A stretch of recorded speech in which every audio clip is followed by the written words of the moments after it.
ভাইরা এই যে এখানে এই যে দেখেন ঘর এটা ভেঙে পড়ে গেছে।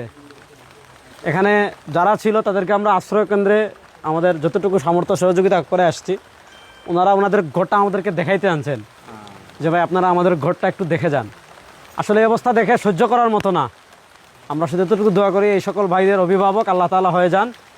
আমাদের রাষ্ট্র যেন এই সকল ভাইদের সর্বোচ্চ পাশে দাঁড়ানোর চেষ্টা করে এবং আমরা যারা সামর্থ্যবান আছি আমরা যেন একবেলা কম খেয়ে হলেও আমরা এ সকল ভাইদের পাশে দাঁড়ানোর চেষ্টা করি।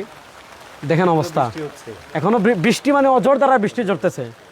আসলে আমরা দোয়া করি, দোয়া করা ছাড়া আমি বলার মতো কিছু না।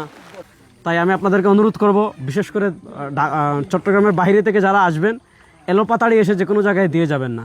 স্থানীয় যারা দায়িত্বশীল আছেন বা চিনেন তাদের সহযোগিতায় আসবেন এবং যারা প্রাপক তারা যেন পায়। আমরা চেষ্টা করতেছি জাতীয় উলামা শাখা ইমাম পরিষদের মাধ্যমে আপনাদের আমানত যথাস্থানে পৌঁছে দেওয়ার জন্য ইনশাআল্লাহ।